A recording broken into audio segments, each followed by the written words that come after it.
Welcome back, everyone, to a new episode of Comic Book Nerds Are Hot podcast. This is one of your hosts, Dr. Peter, and joining me on this episode, as always, is Mr. Tim Barkley. G'day. And a new member to the podcast, Mr. Patrick. Hello, everybody. If you're wondering where Oz is right now, he's a bit busy right now. We hope to have him at the main discussion topic, which will be us reviewing the Avengers movie. We will have Oz during that segment. But during this opening segment, we'll just talk about what comics have we been reading for the past week or two. So, Tim, would you like to start? Yeah, so I've got quite a big list, as always. At the top of the list there, as always, Irredeemable 37. I don't know how many of you guys have been following Mark Waid's superhero story with a twist. When I found out that 37 was the last issue, I was really shocked because I thought that there was still so much more story to tell, and I felt that there was at least 4 or 5 more issues to tie up all the main storylines and stuff. But when I finished issue 37, it couldn't have ended more perfectly. It was tight and tied everything up, and the last 2 pages was just a perfectly fitting ending to the story. It was fantastic. I know it's in your box, Patrick. You're waiting for it, but mate, it was fantastic. Did you read it, Pete? Yeah, I read it. I love that ending. Yeah, so good. It just made perfect sense. Yeah, I didn't see it coming either. It was a shock, but it was perfect. Yeah. Dark Horse Presents 12. Loving Dark Horse Presents. A slow start. First 3 or 4 issues weren't that great, but it's telling some really great stories, and I'm a sucker for anthologies, so loving that one. The Guild, Forks. I'm a Felicia Day fanboy. I love my Felicia Day, and I'm also a Jamie McKelvey fanboy. So when you put the two together, that's a match made in heaven. Yeah, nerdgasm right there. Nerdgasm. Yeah. Mind MGMT by Matt Kindt. Matt Kindt's new book. I don't know how many people are familiar with Matt Kindt's work, but his art has a really beautiful, soft watercolor aesthetic, and it's amazing. Mind MGMT is a espionage story, and it's been a great start so far. Just go a couple more. Rage More, issue 3 came out this week. That book is just, it's been a sleeper hit, I think. I never expected much from it, but it's been amazing. And Richard Corbin, his artwork just fits in so well with the story. And I think because he's done so much stuff with Mike Mignola, in that kind of Mignola-verse with Hellboy and all that kind of stuff, he really gets creepy, and he gets that supernatural creepiness. He does it so well. So that's been really good. He's one of my favorite horror artists. He does he's so amazing. Yeah, he really is good. I really dug his stuff on that Cage miniseries. Oh, yeah. Marvel Max, right? Yes. Yeah, no, that was awesome. Smoke and Mirrors. Have either of you guys been reading Smoke and Mirrors? No. IDW? I've heard of it. I like Ryan Brown. His webcomic God Hates Astronauts is hilarious. I love that, and I wanted to get this, but it slipped my mind when I was making my list. Yeah. It's a really interesting concept. The idea is that a magician, an illusionist, somehow has passed through to a weird alternate world where everything is run on real magic. So there's no such thing as electricity. All the household appliances like cars run on magic, and lights run on magic, and everything. But it's like a futuristic society. And so these guys have never seen our type of magic. They've never seen illusions or anything like that. And it's a really interesting concept. It's been a good read. And last one I'll talk about is Rebel Blood issue 3. Riley Rossmo is rapidly becoming one of my favorite artists.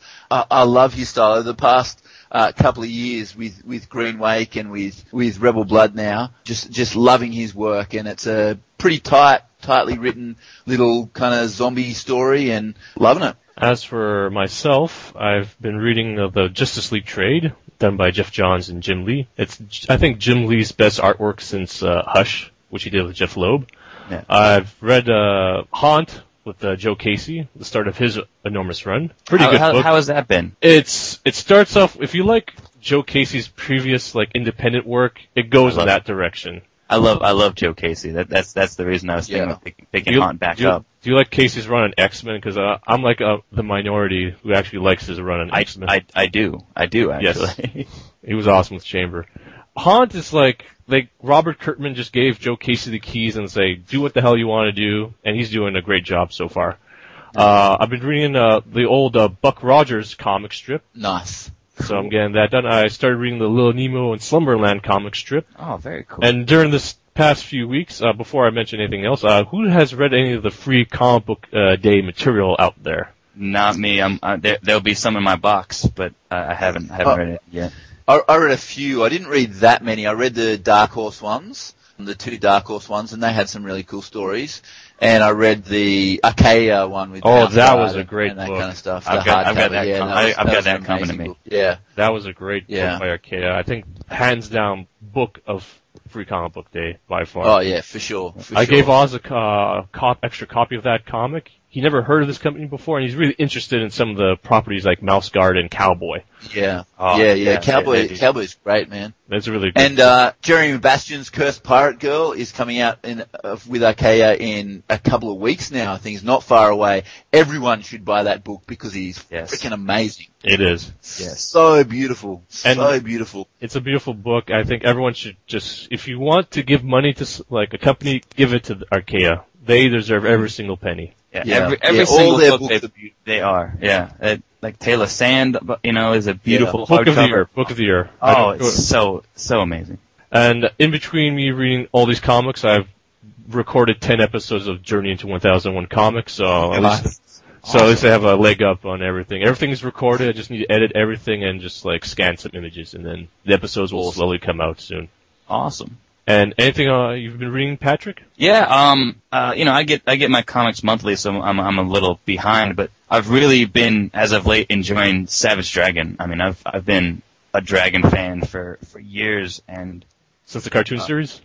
No, before that actually, I was around like a little after the miniseries had ended and started the ongoing series. But like right now, the main character, Dragon, he isn't even really in the book. It's all about his son and his adopted his stepdaughter, and it's a blast. Yeah, and that dynamic is really fun to watch. Malcolm Dragon, superhero, looks completely different. Just going to school and doing like normal teenage things. It has been a really good book. Yeah, I'm loving it. It's getting better with every issue, and I can't wait. And the backups have really started tying into the main series as of late too. Yeah. And that story with the mutant Osama bin Laden, hilarious. Yeah, that was the anti-Rich Johnson comic. Yeah. A book that probably nobody else is reading is Mega Man from Archie Comics. Oh man, I've meaning to read that comic for a while now. Oh, it's really good. Like I'm a big fan of good all ages comics, and when I say all ages, I don't mean kids comics. Like this, this book has got like a bunch of nuances and but it's still enjoyable for kids, and it's Mega Man, and I had to buy it. So I've read up to issue 12, and it's been a blast, and the art has been so good. Another book I've been reading, I'm a huge Starman fan, so I've been reading The Shade, the Maxi series that James Robinson has been doing, and it's been so good. I really want to read the next issue because it's Jill Thompson, but I haven't got that yet. So I've read the Javier Pulido issues with his vampire quote unquote daughter have been awesome. It's looked stunning. Javier Pulido's art is incredible. It has, it reminds me a little of like a Marcos Martin kind of. The story has been great. Just Shade trying to, reconnect with people in his past, and it's a lot of fun.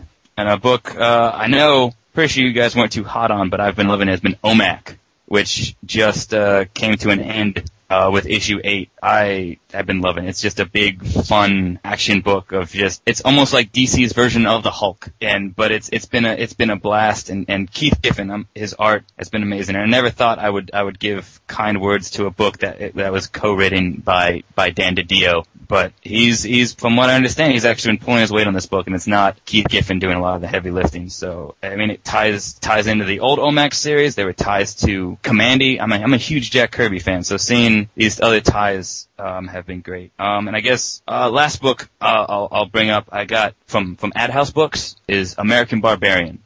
Started as a webcomic by Tom Sholey, who, if you've ever read Godland, you'll know his art. It's an image comic he did with Joe Casey, actually, to bring it back around to Joe Casey. And American Barbarian is the story of a man in like kind of like a post-apocalyptic future, and his family is murdered by this guy, Tutankhamun, who is like an Egyptian mummy with 2 tanks for feet. And so he spends the whole book trying to get his revenge and travel across the land, and it's done in a very Jack Kirby-esque style, which is not surprising if you've ever seen Tom Shirley's art. There's so many little winks and nods to Kirby, and it's a fun book, 200 or so pages. It's a nice looking hardcover, and if Jack Kirby was still doing comics today, I think it would be like this. Maybe with less swearing, but something like this, because there's just all the crazy out there ideas and the awesome layouts. It's an amazing book, and if you're a fan of Jack Kirby, I think this is definitely a book you guys should be checking out. And also, did you check out 420 Man by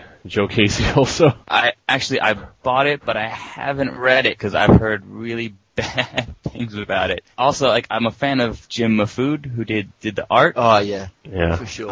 But I've heard such bad things about it. It's just been sitting on my shelf. I'm kind of too scared to read it. Just collecting dust. Yeah. I don't know, have you read it, Peter?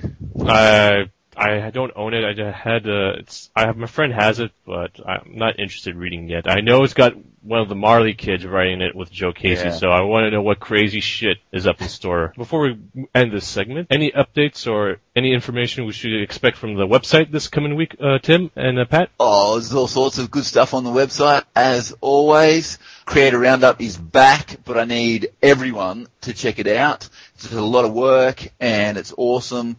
But yeah, everyone should check it out. I gave it a plug last week. We've got reviews every Wednesday morning, and yeah, it'd be great. I'm just working on reviews for the site, and everybody really should check out Creator Roundup. It's definitely my favorite thing on the site, hands down. And also, Pete talked about Journey into 1001 Comics. I have a brand new web show in the works, which will actually get around to recording sometime soon. I'll record it this week, and you can look forward to a brand new CBNAH web show. Also, check out our YouTube channel, because we have some new videos online, mostly Chris reviewing old comics and going into his room, checking what's on his shelf, what's on his record shelf, and all that cool jazz. Also, I made a couple of errors during the last episode. First one, I didn't know Grant Morrison was still writing Action Comics. I thought he left after issue 8, but in reality, Keith Giffen and Dan Jurgens took over from George Perez on Superman. So I made a big mistake there. I thought he left. And also the 80s series Infinity Inc. by Roy Thomas. First 2 trades are out. I thought it wasn't collected beforehand. And any closing thoughts before we end this segment and we bring Oz and probably another guest to talk about the Avengers movie? None from me. No, I think I'm good, man. We'll be back after this quick break on Comic Book Nerds Are Hot.